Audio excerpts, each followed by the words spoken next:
Morning news కి స్వాగతం. పత్రికల్లోని ముఖ్యాంశాలు చూద్దాం.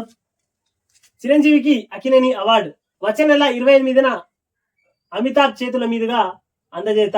ఇకపై 2 ఏళ్లకోసారి అవార్డు ప్రధానం అంటూ నాగార్జున వెల్లడి అంటూ 10వ పేజీలోని వార్త ఇది. సెబీ లాగా కళ్ళు మూసుకోం అంటూ వార్త తీసుకొని వచ్చింది ఇక్కడ 2వ పేజీలోని వార్త ఇది కూడా. అయ్యో ఇంత అపచారమా, కొవ్వు కలిసిన నెయ్యితో ప్రసాదాల తిరుమల లడ్డు విషయంలో జగన్ నిర్వాహకంపై సర్వత్రా భగ్గు. కేంద్ర సర్కారు సీరియస్, రంగంలోకి దిగిన నడ్డా. చంద్రబాబుకు ఫోన్, క్షేత్రస్థాయిలో విచారిస్తామని వెల్లడి. జాతీయ భద్రతా చట్టం ప్రయోగించాలి. షా, ఏపీ డీజీపీ సీజేకి న్యాయవాదుల లేఖ. సిబిఐ విచారణకు కేంద్రాన్ని కోరాం. షర్మిల, ఆరోపణలపై న్యాయ విచారణ జరిపించండి. హైకోర్టులో నాటి టిటిడి చైర్మన్ వైబి విల్ అంటూ వార్త ఇక్కడ. తిరుమల సంరక్షణ ఆలయ శుద్ధికి ఏపీ సీఎం చంద్రబాబు ఆదేశం. మంత్రులు సీరియస్ తో అత్యవసర భేటీ. టిటిడి ఈవోతో 2 సార్లు టెలికాన్ఫరెన్స్. భక్తుల విశ్వాసాన్ని కాపాడతామని హామీ. కోట్లాది మంది భక్తులను బాధిస్తోంది రాహుల్ గాంధీ. బాధితులు విచారణను ఎదుర్కోక తప్పదు. కేంద్ర మంత్రి రామ్మోహన్ నాయుడు అంటూ వార్త తీసుకొని వచ్చింది ఇక్కడ 12వ పేజీలో వార్త ఇది. మొత్తం మీద తిరుమల లడ్డు తెలుగు రాష్ట్రాల నుండి కేంద్రం దాకా పాకిందన్నట్టు మొత్తం మీద నడ్డా కూడా స్పందించారు దానిపైన అంటూ వార్త తీసుకొని వచ్చింది ఇక్కడ. రంగంలోకి దిగిన నడ్డా అంటే చంద్రబాబుకు ఫోన్ చేసి ఏమైంది, ఎట్లయింది, ఏం కథ అంటూ ఆరా తీసినట్టు వార్తలు. మొత్తం మీద సిబిఐ విచారణకు కేంద్రాన్ని కోరాం అంటూ షర్మిల చెప్తున్నారు. మొత్తం మీద తిరుమల ఏడుకొండల స్వామి ప్రసాదం మొత్తం మీద దేశం మొత్తం మీద ఏదైతే జగన్ 5 సంవత్సరాల పాలనలో ఆయన తిరుమల ప్రసాదాన్ని మొత్తం కొవ్వు పదార్థాలతోని ఆ తర్వాత ఆ ప్రసాదాన్ని మొత్తం కల్తీ చేశారని బాగా పెద్ద ఎత్తున ప్రచారం అయితే జరుగుతున్నది. అది నిజ నిర్ధారణలు తెలవడానికి ఇంకా సిబిఐ విచారించాల్సింది ఉన్నది. ఆ తర్వాత మొత్తం మీద తెలుస్తుంది. మొత్తం మీద హైడ్రాకు హై పవర్, విశేషాధికారాలు కల్పిస్తూ కేబినెట్ నిర్ణయం. నేడో రేపో ఆర్డినెన్స్ అంటూ వార్త. మొత్తం మీద హైడ్రాకు హై పవర్ వచ్చిందనే చెప్పుకోవచ్చు. తెలంగాణ రాష్ట్రంలో హైడ్రా ఇప్పుడు పెళ్లి సంచలనం. ఎవరు చూసినా, ఎవరేమన్నా, ఎవరిని కదిలించినా గానీ హైడ్రా హైడ్రా హైడ్రా. వాల్టా, హెచ్ఎండిఏ, జిహెచ్ఎంసి చట్టాల అధికారులు 169 మంది అధికారులు, 946 మంది సిబ్బంది. ఓఆర్ఆర్ లోపల కోర్ ఏరియా అంతా హైడ్రా పరిధిలోకి. ప్రభుత్వ స్థలాలు, చెరువులు పరిరక్షణ బాధ్యత దానిదే. ఎస్ఎల్సిబి టర్నల్ అంచనాల వ్యయం 4637 కోట్లు. ట్రిబుల్-ఆర్ దక్షిణ భాగం అలైన్మెంట్ ఖరారుకు కమిటీ. తెలుగు వర్సిటీకి సురవరం, మహిళా వర్సిటీకి ఐలమ్మ. హ్యూడ్లూమ్ సంస్థకు కొండా లక్ష్మణ్ బాపూజీ పేరు. 8 కొత్త మెడికల్ కాలేజీలకు 3000 పోస్టులు మంజూరు.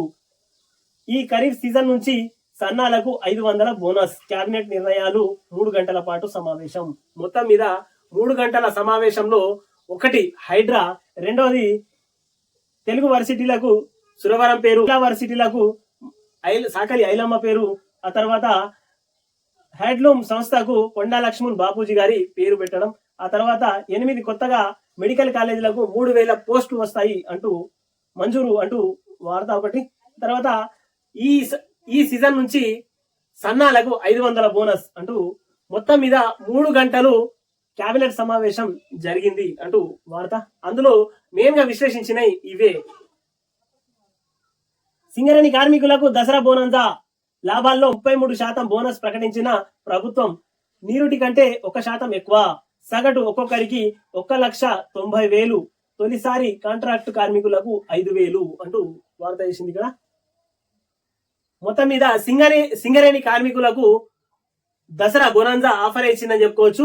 మొత్తం మీద లాభాల్లో 33% వాటాని కల్పిస్తూ ఒక్కొక్కరికి 1,90,000. ఈసారి కొత్తగా వచ్చిన వాళ్లకు కాంట్రాక్ట్ కార్మికులకు 5,000 అంటూ గతంలో కంటే ఈసారి 1% ఎక్కువగా వచ్చింది అంటూ వార్త తీసుకొని వచ్చింది ఇక్కడ 14వ పేజీలో వార్త ఇది.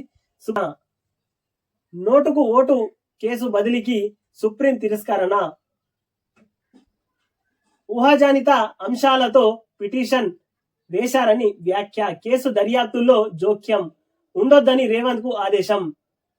ప్రాసిక్యూషన్ కు సహకరించాలని ఏసీబీకి నిర్దేశం. రేవంత్ క్షమాపణను అంగీకరించిన ధర్మాసనం. రాజ్యాంగ హోదాల్లో జాగ్రత్తగా ఉండాలని హితబోత అంటూ 14 పేజీలో వార్త ఇది.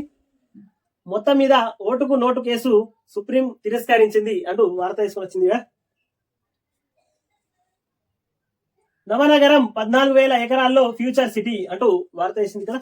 విద్యుత్, ఎలక్ట్రానిక్స్, ఔషధ, పర్యాటకం 4 జోన్లుగా కొత్త నగర విభజన. 5,000 ఎకరాల్లో ఫార్మాసిటీ కంపెనీలు, 1000 ఎకరాల్లో ఎలక్ట్రానిక్ సిటీ. కొత్తగా వచ్చే ఫ్యాక్స్కాన్ అందులోనే. 1000 ఎకరాల్లో జపాన్ కంపెనీల పార్క్. 2 లక్షల మందికి ప్రత్యేక ఉద్యోగాలు. రాజధానికి మణిహారంగా ఫ్యూచర్ సిటీ అంటూ వార్త వేసింది ఇక్కడ. విలాసాలకు పెద్దపీట. ఫ్యూచర్ సిటీలో రేస్ క్లబ్, గల్ఫ్ కోర్స్, బిలియన్ల కోసం ప్రత్యేక క్లబ్, 10 లేన్ల గ్రీన్ ఫీల్డ్ రహదారి, దాని పక్కనే మెట్రో రైలు అంటూ 13వ పేజీలో వార్త ఇది. గుర్తులేదు మర్చిపోయా. కాళేశ్వరం కమిషన్ ప్రశ్నలకు అధికారుల జవాబులివి. వారిపై తీవ్ర స్థాయిలో ఆగ్రహం వ్యక్తం చేసిన కమిషన్. నేడు నాణ్యత నియంత్రణ విభాగం ఇంజనీర్ల విచారణ అంటూ 12వ పేజీలో వార్త. గుర్తులేదు మర్చిపోయా అంటూ కాళేశ్వరం కమిషన్ ప్రశ్నలకు అధికారుల జవాబులివి. మొత్తం మీద కాళేశ్వరం కట్టినటువంటి ఇంజనీర్లకు కానీ వాళ్ళకి విచారిస్తే తెలియదు గుర్తులేదు మర్చిపోయా అనే సమాధానాలు ఇస్తున్నారట ప్రశ్నలు అడుగుతుంటే. హై రిస్క్ జోన్ లో తెలుగు రాష్ట్రాలు. అస్సాం తర్వాత ఏపీ, తెలంగాణ విపత్తుల ముప్పు. వరంగల్, ఖమ్మం జిల్లాల్లో పెద్ద ఎత్తున వర్షపాతం. దిగువ వరద ప్రమాదం. వాతావరణ మార్పులతోనే వరదలు. కరువు ఎదుర్కొనేందుకు జిల్లాల వారి ప్రణాళికలు అవసరం.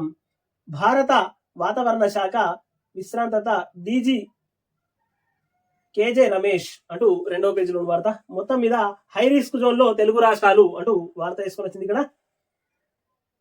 ఎంబీబీఎస్ కౌన్సిలింగ్ లకు మార్గం సుగమం. వారంలోపే కన్వీనర్ కోటా షురు. సుప్రీంకోర్టు తీర్పుతో ప్రభుత్వ నిర్ణయం. స్థానికతపై రాష్ట్ర విద్యార్థులకు సుప్రీంలో ఊరట. హైకోర్టుకి వెళ్లిన వాళ్ళు కౌన్సిలింగ్లకు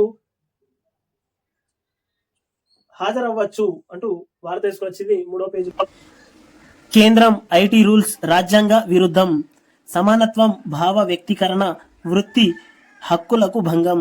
కొట్టేసిన Bombay high court. Facts check unit కు స్వస్తి. సోషల్ మీడియాలో ప్రభుత్వ విమర్శలకు ఊరట.